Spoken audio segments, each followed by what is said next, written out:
Tales of Estolia. Volume 1.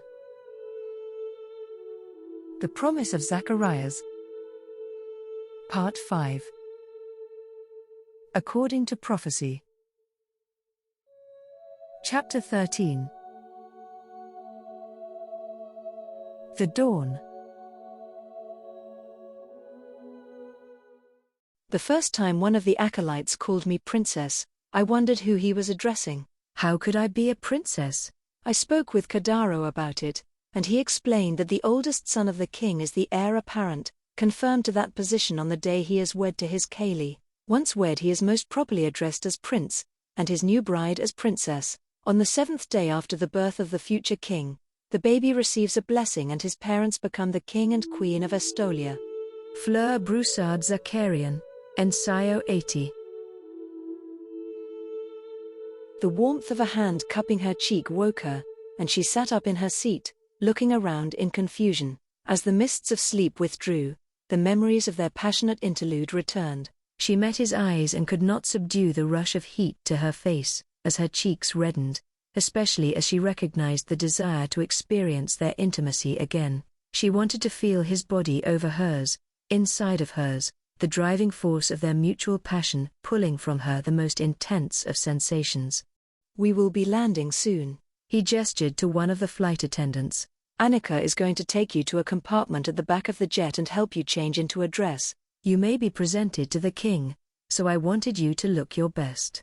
The dress looked like it was made for a different, more elegant period of human history. It made her feel like a princess. The bodice was close-fitting with a light sage green base color covered in gold-edged lilac paisley designs. The skirt had horizontal layers in alternating green and purple. The sleeves were very short, leaving her arms bare.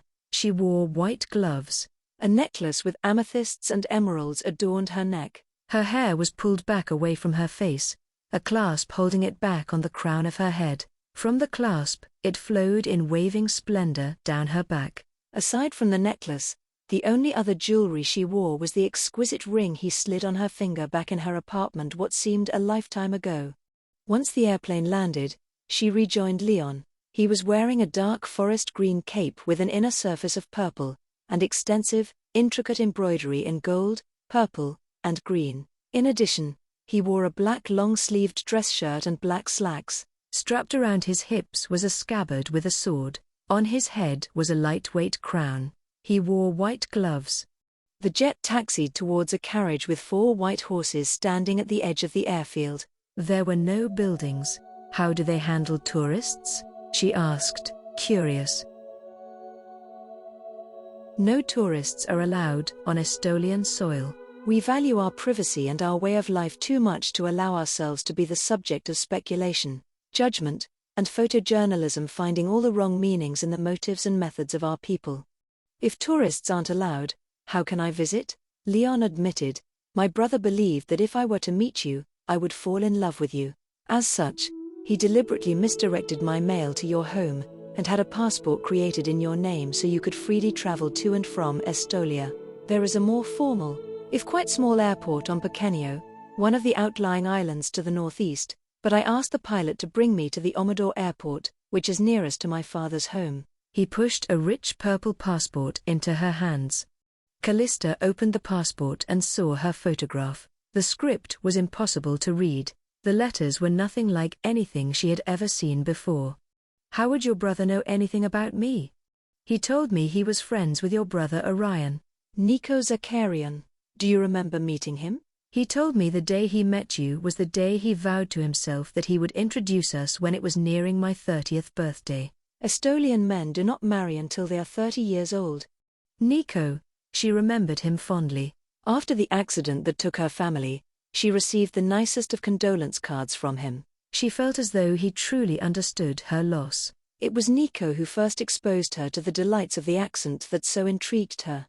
He led her down the stairs to the tarmac and over to a man standing next to an opulent carriage. To Callista, the deference shown by the people on the private jet, and now here on the ground, whispered important to her. Leon was clearly someone of high station in this land. She admired the rich colors on the uniforms. The green was not quite forest green, perhaps a shade or two lighter. The purple was a deep, rich royal color. Throughout the mesh of color was elaborate embroidery with a pale gold thread.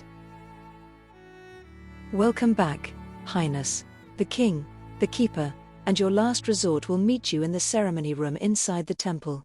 Leon inclined his head slightly and assisted Callista into the carriage before he climbed in and sat across from her.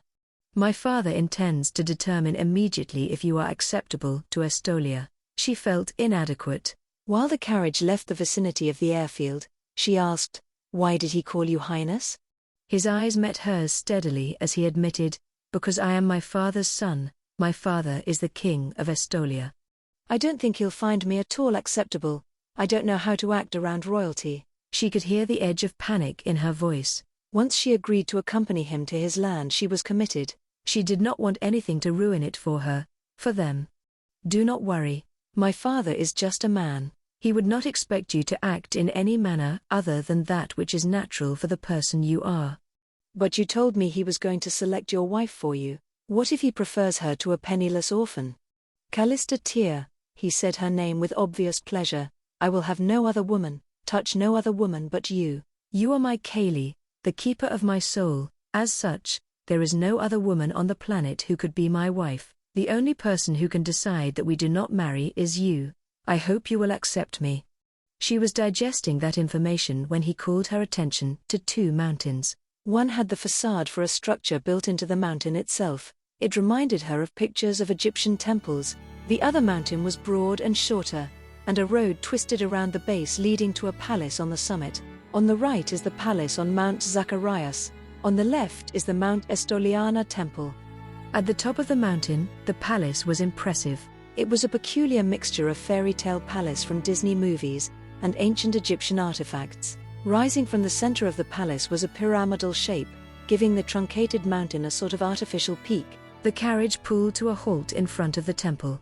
Leon climbed out and then turned to help her down. He smiled at her warmly before leaning forward to whisper, "You look like royalty, Callista Tear. You will be accepted." The now familiar touch of his lips settling over hers chased away her misgivings. He pulled back reluctantly and extended his left hand.